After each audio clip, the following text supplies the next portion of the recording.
Alrighty, folks, as you guys know, we are lucky enough to speak with Coach Carson every Tuesday. What you may not know is he actually has a growing following on X, aka Twitter. I am one of those followers, and he put out the following tweet that we have to talk about. You ready to go, Chad? Let's go. All right, this one hit hard. Delayed gratification is a trap when taken too far. I love compounding as much as the next investor, but at some point, cash in some chips. Enjoy your wealth while healthy. Share it while you're alive. Being the richest dead person is lame. I love that, man. What do you got? Yeah, so I'm going to tell a quick story that's going to seem off topic, but I'm going to come back. So all the way back in ancient Greece, there was this philosopher teacher named Aristotle, and Aristotle wrote this big, huge, boring book, which you don't know. It's interesting, but it's about ethics and about values and virtue. And one of the key points was, there's these virtues we have in life, like courage. Like to be courageous is great, right? So you think, oh, courage is a good thing. I should want as much as I can of it. But what his point would be was like, if you have too much courage, you're the kind of person who like jumps off a cliff without a parachute, and you're like, oh, that's pretty stupid. That's pretty crazy. But you also don't want to have too little courage because then you'd be a coward. And I think that same president, he called that the golden mean of every virtue. That's the point I want to make. Well, in financial principles, financial virtues, the same way. Like I think when you're a new investor, I know this is important for me, you need to learn how to get delayed gratification because we tend to want to keep growing our expenses as we make more money, and we always have this lifestyle inflation that happens. And so you got to learn to put some money away and not only have happiness today, you got to learn how to defer a little bit. And that's a great lesson. But if you take it too far, I think what I'm speaking to here is those of us who've learned how to have delayed gratification, we have the opposite problem in that we go too much with it. And so I've kind of been on a mission the last couple of years with my book, The Small and Mighty Investor, to show that there's this kind of third stage of rental investing called the harvester phase, where you've grown and you built all these properties and there's all these skills you do to that. But at some point, you got to make this mental shift where you say, I'm going to take some chips off the table. I'm perhaps going to pay some debt off. I'm going to make some different decisions instead of just growing until I'm in my grave, that I actually take some chips off the table to enjoy it and not do it 30 years from now, do it along the way. And I'm a big fan of that. So I don't know if you want to run with any of those ideas, but that's the idea.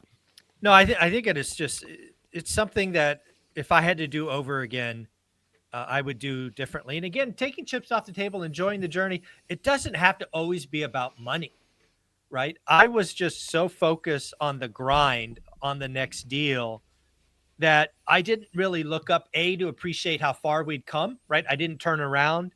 I just kept looking forward.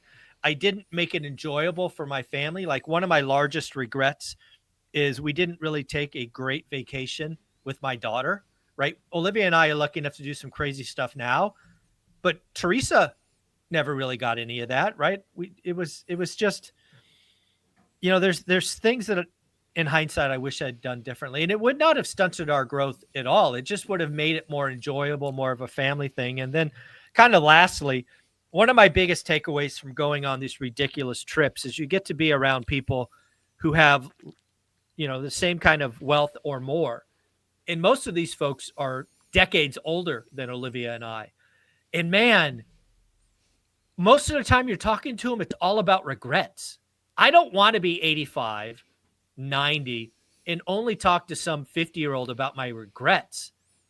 That just doesn't sound like fun to me. Absolutely. Yeah. I mean, investors talk about compounding and how it's like the seventh wonder or eighth wonder of the world or whatever, well, compounding money is one thing. You grow money, but it compounds, but regrets compound too.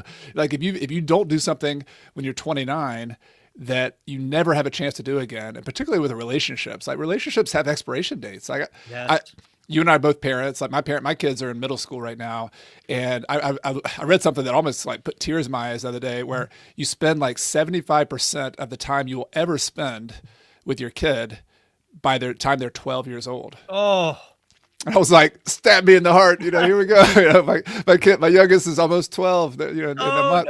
No.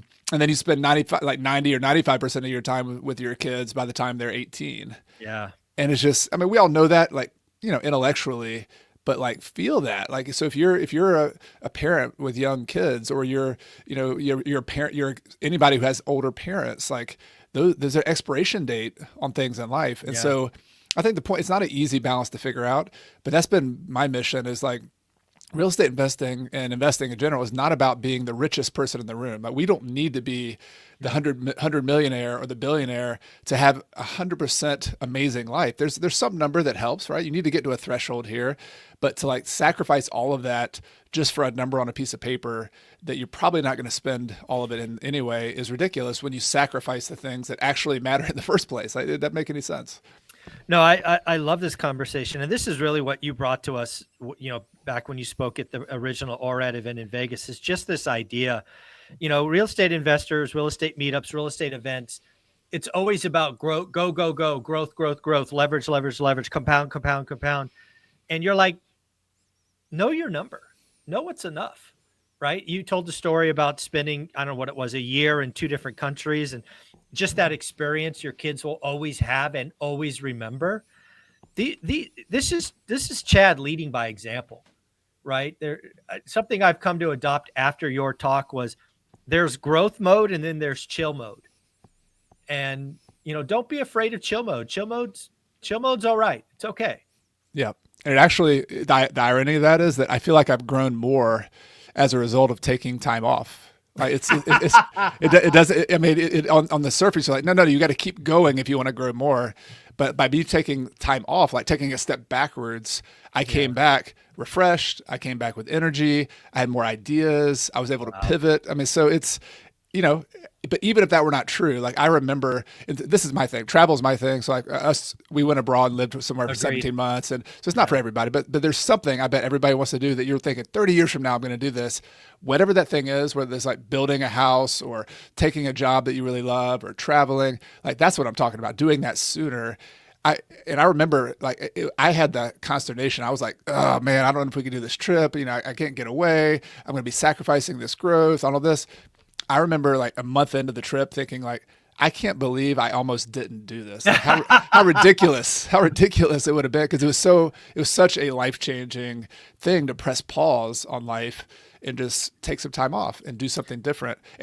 In one case, I was 2009. I was 29 years old when I did my first 4-month trip, and then I was 36 or 37 when we took our kids when they were 3 and 5, 42 when we did our other one. So to me, like I've got a lot of possessions. I've got a house, but the memories of those times and doing those trips, like the most precious things in the world. So like I can't believe I almost didn't do that. Like it would have been crazy.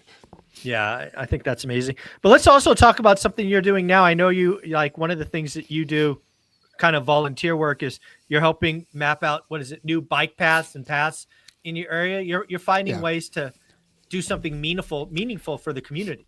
Yeah, so it's been the hardest. It's been fun. I love it. So basically, if you look, most communities in the United States, if they've built from the 1930s on, they were built around cars, and that's great. I think that makes a ton of sense. But it's gone a little too far in that I couldn't walk from my house to the local park a quarter mile away without getting run over by a car. There's no sidewalks or bad crosswalks. So I got on a mission, which I didn't know how long it would take 9-10 years ago, saying, we need to fix this. Let's do this, and then that led to a nonprofit, that led to like a community effort. And so now we have 3.5 miles of, we have a mapped out network of like 30 miles connecting the 3 towns in our area, Clemson, Pendleton, and Central. So we got to like the vision for it, but I've basically been in real estate mode. It's been kind of interesting. Like the hardest part about putting that puzzle together is getting easements on property. And so a lot of places have rail lines where they take over an old rail line. We don't have a rail line. So we're basically going to churches.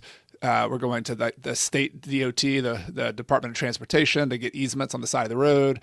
We've been talking to private property owners. I even bought a rental property that it was kind of on the borderline. I'm not sure I would have bought it otherwise, but because it's a kind of a linchpin piece that might connect 2 parts that it wouldn't have connected otherwise, I'm going to give an easement. So it's been like a really cool way to use entrepreneurial skills in order to try to help solve a social problem. And I think that's another untapped thing that a lot of go-getter entrepreneurs should think about. Like there are capitalism's great, but there's some problems, especially in Yep. your local community, which need an entrepreneurial type solution, but are not a business. And so you can bring that energy, that effort, that focus to solving these problems, and it's a game changer. Like we need financially independent entrepreneurs to do more of that, not less of that. And that's another way you can. I'm not going to make a dollar from that. I've invested a bunch of money, tens of thousands of dollars in it. That's fine, but it's the most rewarding work that I've done. So it's just another example of different ways you can spend your time once you have some freedom to do that. Yeah. The one line that really hit me the hardest, because I've seen this over and over again on my travels, is enjoy your wealth while healthy. Right. Yes. There's this concept I think Dion talks about is, how much can you enjoy while you're healthy? Right. I forget his exact quote. Wish I could remember it. But, you might live to 100, but maybe those last 8, those last 12, those last 15 years, you're not really mobile. Yeah. Right. And, I've seen that on my travels, right? People that are now wheelchair bound or whatnot. And I mean, it doesn't look enjoyable. Yeah. And, it's definitely something to think about is finding ways to enjoy life while you're still healthy. Yeah, there's a season for everything, right? And so our bodies are naturally going to, go downhill. That's just the way it works. So if you want to travel, if you want to run a marathon, if you want to, there's all sorts of things that people want to do. Yes.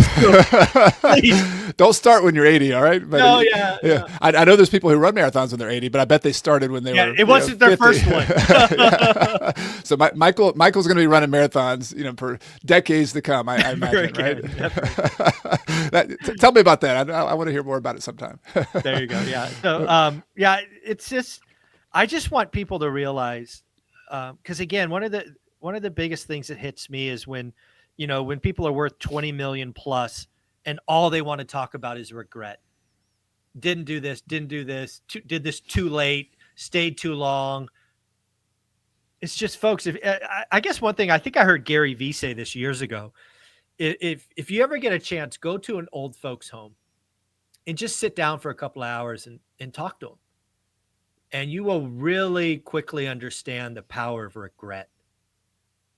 It's coming. So, there's choices you make today, like health, right? If you're eating 4,000 calories a day full of McDonald's and Burger King, you might be 25 and your metabolism just burns it. But trust me, you do that at 52, doesn't end well. So, just realize there's an outcome for all of your choices. Yep. Can I give a practical takeaway to kind of wrap the idea up? So I recommend an exercise, and this can be real simple. You can do it in the morning, you can do it when you're journaling at night, but it's actually take a piece of paper out or type if you're a typer and write down the things that would make an ideal day for you or an ideal year for you. And don't limit yourself to this. Just say, like, what would I do if money were not an issue? Put them down, like no matter how impractical they are. And sometimes they're going to be kind of vague concepts, like I want to spend more time with family. Sometimes it's going to be very specific. I want to do this trip. Sometimes I want to become good at this thing. But like, write it down, and that's what we're talking about here. Like, those are the things you might not be able to fit it in exactly the way you want today, but start this week, today, finding ways to start working on those things, because those things that you put on the list, that's the point. That's why we're doing this. And so start working on them now. Even if that plan takes 5 years, 10 years, I don't care, but like, make that list and then start working on it, because that's why we're investing in the first place. It's funny you bring this up. One of the action items Olivia and I did 2 decades ago is we created a top 10 list of places to travel to.